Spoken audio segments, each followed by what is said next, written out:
Salut à tous! On est de retour avec Paul après 2 jours d'absence. Parce qu'en fait, on vous a préparé une petite surprise qui a pris un petit peu plus de temps que prévu. Donc c'est pour ça qu'on n'a pas publié de vidéo sur ces 2 derniers jours, parce qu'on est en train de préparer quelque chose qui j'espère va vous plaire. En tout cas, aujourd'hui avec Paul, on est sûr de quelque chose, c'est que l'histoire qu'on va vous lire, c'est la première fois que vous allez l'entendre, ça, c'est sûr et certain. Et Paul va vous expliquer pourquoi. Parce que c'est moi qui l'ai fait avec mon papa. Et c'est papa, il a écrit, lui. Et moi, je fais l'illustration. On peut Et commencer c'est toi qui as l'histoire. imaginé l'histoire quand Oui. même. Moi, j'ai juste servi de scribe. Et Paul a imaginé cette histoire et a fait toutes les illustrations. Alors Paul, si tu veux bien nous montrer tes illustrations, les unes après les autres, et moi je vais commencer l'histoire. Allez, approche. Très bien. Il était une fois un petit garçon de 5 ans qui s'appelait Miska. Il habitait dans une maison avec son papa et sa maman, près d'une forêt, noire, sombre et inquiétante. Miska imaginait des loups féroces, des dinosaures, des grands arbres avec des bras et des yeux effrayants, ou même un corbeau géant mangeur d'enfants.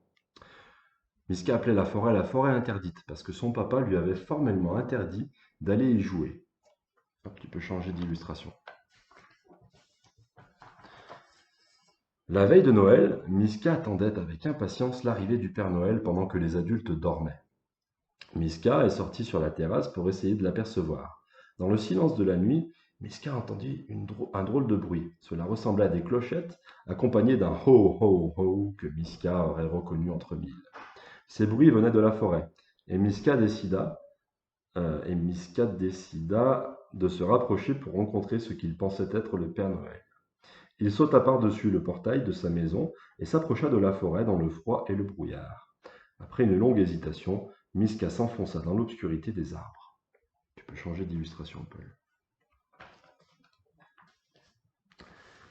Après de longues minutes de silence, Miska entendit un grognement inquiétant. Il pensa au loup, ou à une bête encore plus féroce comme un ours. La forêt était tellement sombre que Miska ne parvenait pas à distinguer l'animal. Il choisit de rester immobile dans un premier temps, mais les grognements se transformèrent en pleurs. Miska décida alors de s'approcher du bruit et même de parler à l'animal qui n'était maintenant plus qu'à quelques mètres. À tâtons dans le noir, Miska distingua une petite boule de poils très douce qui gémissait. Grâce aux rayons de la lune, Miska parvint à distinguer un petit chien, visiblement blessé à l'une de ses pattes. Miska le caressa et tenta de le rassurer en lui parlant doucement. Miska prit le petit chien dans ses bras et suivit ses traces de pattes pour comprendre d'où il venait. Tu peux changer l'illustration, bonhomme. Très bien. Il marcha ainsi plusieurs heures avant d'arriver à une superbe clairière fleurie où se trouvait une petite mais charmante maisonnette tout en bois et ornée de multiples fleurs. Miska, très rassuré par le côté enchanteur du lieu, décida de frapper à la porte. Un vieil homme bedonnant en sortit. Ce dernier, bien que manifestement bon vivant, avait l'air triste et ne put dissimuler quelques larmes sur ses joues.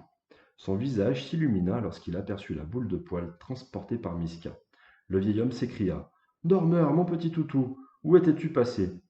Et il le serra dans ses bras.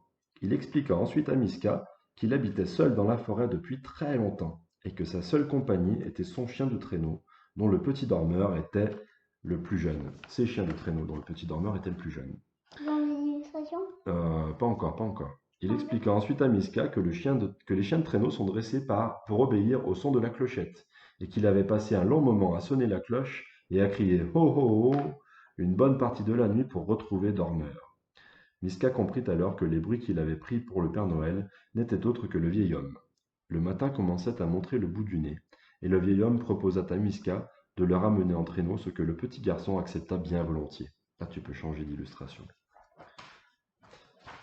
Il arriva quelques secondes à peine avant que papa ne sorte de sa chambre. Ils ouvrirent ensuite les nombreux cadeaux disposés au pied du sapin par le Père Noël, mais au fond de lui, Miska savait que le plus joli cadeau de la journée était la découverte de 2 nouveaux amis à qui il irait rendre visite dès que possible. bon. C'est tout bon. Hop. Bah écoutez, voilà, j'espère que ça vous aura plu. Nous, on n'est pas très objectif, on trouve que c'est la meilleure histoire du monde, mais forcément, on y a passé un petit peu de temps et puis on s'est bien amusé à la faire. S'il y a des éditeurs parmi vous, bah, n'hésitez pas à nous envoyer un message. Ouais. Voilà, À demain. ouais, toi aussi, tu espères que ça leur aura plu, hein. Oui, Est-ce que, vraiment plus. est-ce que ça t'a fait plaisir qu'on passe du temps à écrire une histoire comme celle-ci? Oui. Oui, t'as bien aimé? Bah écoutez, j'espère que voilà, que vous aurez plu aussi. N'hésitez pas à mettre un like ou à mettre un petit commentaire si jamais vous voulez nous dire ce que vous en pensez, ça nous fait plaisir. Et puis à partager toujours pareil hein, au max pour, bah, voilà, pour qu'on puisse raconter des histoires aux À enfants qui demain. n'ont pas toujours la chance d'en avoir. À demain, bonne soirée, bisous à tous, salut!